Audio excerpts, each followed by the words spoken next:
Om Swastiastu. Hari ini kita akan melanjutkan pembacaan teks babak dalam pada episode yang kedua. Sebelumnya kita mengucapkan terima kasih karena telah diberikan informasi tambahan oleh Ide Ketua Haji Purwo, memberikan informasi bahwa Geria Pidade Klungkung yang dimaksud sebagai salah satu tempat penyimpanan dari teks yang kita baca niki merupakan geria beliau atau tempat tinggal beliau di Geria Pidade Klungkung. Terima kasih infonya dan lain waktu sangat penting sekali untuk merujuk informasi kembali ke tempat beliau. Ingat, saya makin titiang lanjutkan. Yang menjadi pembahasan pada bagian babak dalam kedua ini adalah mengenai setelah dikalahkannya Bali, kemudian Bali mengalami kekosongan pemerintahan, maka atas perencanaan Rakrian Mahapatih Gajah Mada diperintahkanlah seorang adipati untuk mengatur wilayah Bali. Sebelumnya pada bagian ini dijelaskan mengenai silsilah dari Dangyang Kepakisan yang akan menurunkan dalam Ketut Kresna Kepakisan yang menjadi adipati bertugas di Bali. Ingat yang lanjutkan. Ana Sirum Brahmana, ada seorang Brahmana, Empu Bajra Satwa ngaranira. Beliau bernama Empu Bajra Satwa. Anak kira Empu Panuhun kudu Batara Brahma.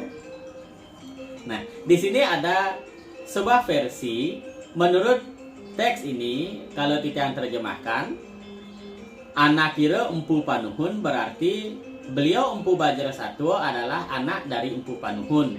Namun dalam tulisan-tulisan lain atau terjemahan-terjemahan lain, mungkin dari sumber yang berbeda, disebut bahwa Empu Bajra Satwa ini menurunkan Empu Panuhun seperti itu. Namun dalam teks ini yang bisa kita terjemahkan adalah Empu Bajra Satwa ini merupakan anak dari Empu Panuhun dan cucu dari Batara Brahma.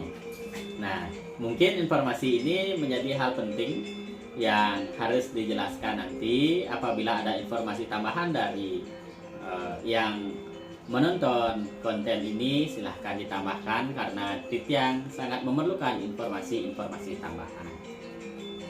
Titiang lanjutkan. Jina Murti Sira Saksat Sangyang Barala Barali Pratnya Paramita. Nah, beliau Dangyang Bajra Satwa atau Empu Bajra Satwa ini disebut Jina Murti. Jina Murti ini berarti beliau yang menggunakan gegelaran atau beliau yang ada pada ajaran Jina atau Kasogatan atau Kabudan. Kemungkinan nampak dari gelar beliau Bajra Satwa. Bajra itu tentu mengindikasikan kepada Kasogatan atau Jina atau Buddha. Kemudian disebut Saksat Sangyang Barala Barali Pratnya Paramita. Keutamaan beliau bagaikan Sangyang Barala Barali Pratnya Paramita. Mungkin ini perlu dijelaskan lebih lanjut nanti pada penjelasan-penjelasan khusus siapa itu Sangyang Pratnya Paramita dalam ajaran Buddha. Ini menarik sekali sebagai pengetahuan baru nanti apabila kita jelaskan. Oke, saya lanjutkan kembali. Sira Empu Bajra Satwa mawaka Empu Berandah. Nah, di sini Empu Bajra Satwa disebutkan berputra Empu Berandah. Sang Umatyani Walwanaten Girah. Empu Berandah ini yang terkenal mengalahkan Walunata Girah. Cerita mengkhusus tentang Empu Berandah dan Walunata Girah ini memang sangat populer hingga kini di Bali dengan balutan cerita Calonarang atau Rangdeng Girah. Nah, ini tentu menjadi hal menarik pula apabila dijelaskan secara mengkhusus mengenai cerita itu. Asutempu bahula temu tangan sira lawan anak Rangdeng Girah Maka nama dia Ratna Mangali. Empu Baradah ini berputra Empu Bahula. Dan Empu Bahula ini menikah dengan dia Ratna Mangali yang merupakan anak dari Rangden Dirah. Luwer Girindra Nopama Duk si Pengayunnya, beliau yang sangat menawan. Ana Sutanira laki-laki anamo Empu Tantular. Dari Empu Bahula ini menurunkanlah putra yaitu Empu Tantular. Sang Presida Umi Ketang kata Sutasoma kaki tua. Nah, beliau dalam teks ini disebutkan yang menyusun kitab Sutasoma, Kekawin Sutasoma, dan ada tambahan lagi satu, ini disebut dengan kaki tua. Kemungkinan ini adalah judul sebuah karya sastra yang dalam teks ini disebut dikarang atau disusun oleh Empu Tantular. Sira Suta patang siki laki-laki. Nah, beliau memiliki 4 orang putra. Dihan Pasamuaning aran nire. Inilah nama beliau, putra-putra beliau. Dangyang Asmaranata, Dangyang Sidimantra, Dangyang Penawasika, Uruju Dangyang Kresna Kapakisan. Dari keempat itu yang paling bungsu adalah Dangyang Kresna Kapakisan. Mangke Dangyang Kresna Kapakisan pun cinarita. Diceritakanlah sekarang beliau Dangyang Kresna Kapakisan. Pandito Paramarta sira kanggah Cudomanian nira manta. Beliau adalah seorang pendeta yang sangat utama. Jenana beliau. Kemudian beliau merupakan yang paling dihormati, bisa dikatakan sebagai guru dari Rakyat Mahapatih Gajah Mada. Maputra Puasira Mijil saking watu oleh Hira Surya Sewana Stulanira mupu atap saring taman. Ia ada kanggah suami denira. Nah, beliau konon memiliki putra yang lahir dari batu yang beliau dapati pada saat melakukan puja Surya Sewana, yang tubuhnya beliau dapati dari seorang bidadari di taman. Itulah yang beliau jadikan istri. Nah, ini terjemahan ini tentu perlu disempurnakan dan perlu diinterpretasi atau perlu ada sumber-sumber lain untuk menerjemahkan mitologis ini, karena menurut Titiang ini tergolong sebuah petikan mitologis dalam bagian-bagian awal Bapak Dalam ini, yaitu lahirnya putra dari Dangyang Kresna Kapakisan ini. Bahkan di teks ini apabila diterjemahkan disebut lahir dari batu, namun dilanjutkan dengan sebuah kalimat beliau bertemu dengan seorang bidadari di taman Apsari. Ini menjadi sebuah hal menarik apabila dapat diulas atau dimaknai atau diinterpretasi. Mungkin ada yang memiliki bahan-bahan lain untuk menambahkan bagian ini, silahkan diberikan tambahan untuk kepentingan kita bersama dalam hal belajar.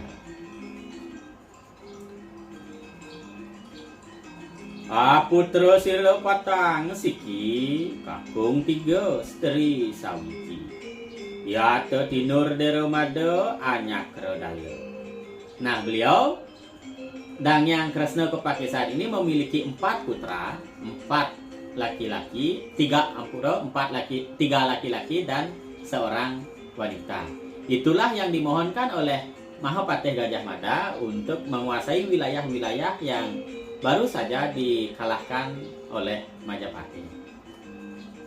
Tineda ring sang kanggah Prameswara Wija, sang matuha andiri yang berambangan.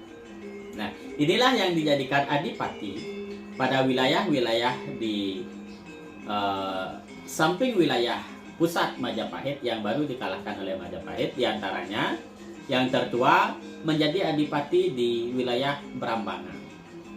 Sang Ari Sumendi ring Pasuruan, adiknya ditugaskan di Pasuruan. Sanging wekas sira sinuruh ring Baliage. Yang paling bungsu inilah yang ditugaskan menjadi adipati di Bali. Sana kira Kang Sri Andirianeng Sambawo.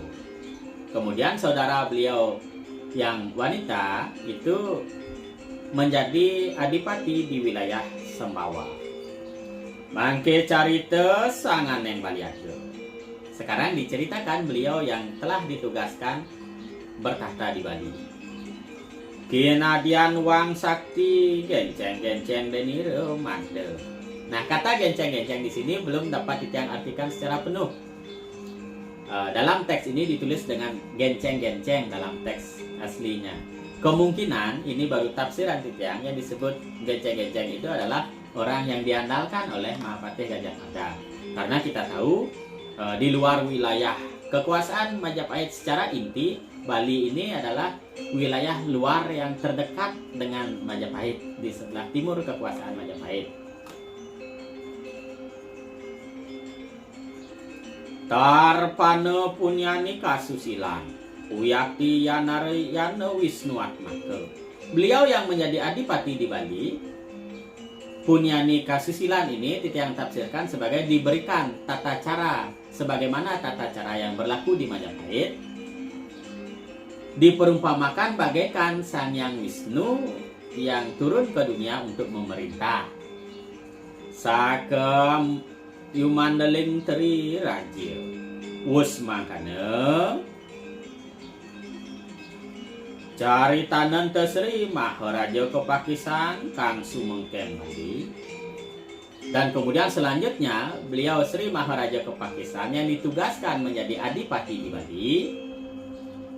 Tinar Pananden Nire Made Saraja Kadatuan, dianugerahi oleh beliau Mahapatih Gajah Mada perlengkapan di keraton.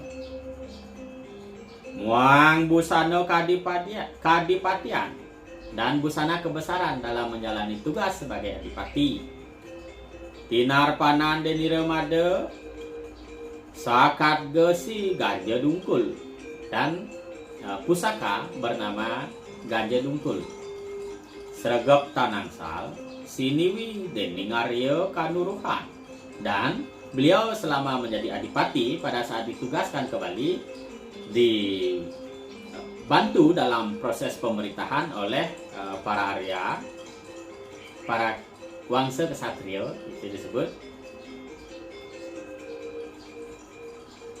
Arya Kanuruhan. Kemudian Arya Wangbang, Arya Kenceng, Arya Delancang, Arya Blok, Arya Pengalasan, Arya Manguri, Patih Wangbang, Patih Wangbang, Kapinguntat Siraria Kuta Waringin. Dan kemudian disebutkan Arya Kuta Waringin. Kering Nirotan Katarjanan Tan Kinase Trepning Tapsaregana. Beliau yang membantu pemerintahan adipati di Bali diperumpamakan sebagai Apsaregana atau golongan dewa-dewa dalam tatanan secara filosofis yang membantu Dewata Nawasana dalam hal memerintah dan mensejahterakan dunia. Tumingaken kapo waknia ring sajuru-juru. Beliaulah yang menerima perintah dari sang adipati untuk melakukan sesuatu atau memerintah atau mengusahakan kesejahteraan di Bali. Anapa sira Arya Gajah Pada tumekeng Bali. Kemudian ada pula yang tiba di Bali yaitu Arya Gajah Pada. Sawunta tira Arya Kuta Waringin. Sanis tanering toyo anyar. Setelah Arya Kuta Waringin yaitu Arya Gajah Pada disebutkan diberikan tempat di Toyanyar. Nimitanio mangkane apa nindangu piturunanira Kerian Made. Apa sebabnya demikian? Karena dahulu merupakan tempat dari Kerian Made. Demikian kiranya tafsiran terjemahan yang dapat dituturkan. Ana tek satria wangsa saking kepakisan ngamut sira tumekeng baliake.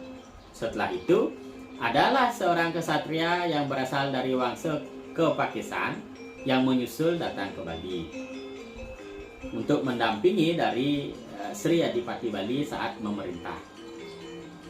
Ana sira wesya saking Majapahit tigang sana. Kemudian ada wesya 3 bersaudara dari Majapahit. Ngaran si Tan Kober, sira Tan Kaur, si Tan Mundur. Nah, ketiga beliau ini bernama Sira Tan Kober, Sira Tan Kaur, dan Sira Tan Mundur. Tumurun Sira datengin Bali. Beliau yang turut hadir ke Bali. Telah si Kang kata wus cinang yang lebihan. Demikianlah ceritanya yang dapat disajikan atau tertulis dalam bagian awal babad dalam ini. Yan hana limpat haneng kata wastu ampunana desa ngamace. Muang tan kata mana paderawa desang sida karupun.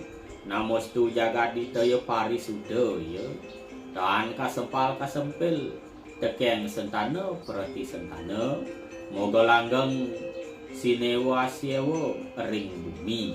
Nah, dalam pemaparan ini beliau yang menyusun babad dalam ini memberikan permohonan untuk atau disebut dengan pengaksama kembali agar hal-hal yang tersusun dalam babad dalam ini apabila ada yang terlewati atau melebihkan atau hal yang kurang seperti itu dalam susunan beliau ini agar dimaafkan atau dimaklumi. Dan harapan beliau semoga semua dari keturunan-keturunan yang disebutkan ini dan semua yang berada atau menjadi wangsa-wangsa yang turun dan hadir atau sampai saat ini yang ada di Bali dengan sanak keluarganya semua agar mendapat kesejahteraan dan kebahagiaan. Demikian yang dipaparkan atau disebutkan dalam bagian ini. Nah, babad dalam sebagai teks yang sangat berpengaruh dalam kesusastraan babad di Bali ini tentu menjadi hal yang senantiasa menarik untuk dibaca bagi para penikmat babad seperti itu. Jadi, pada pertemuan hari ini, pada pemaparan hari ini atau pembacaan teks babad dalam hari ini demikian dulu yang dapat kita sampaikan. Kita akan melanjutkan pada pembacaan berikutnya. Terima kasih. Om Santi Santi Santi.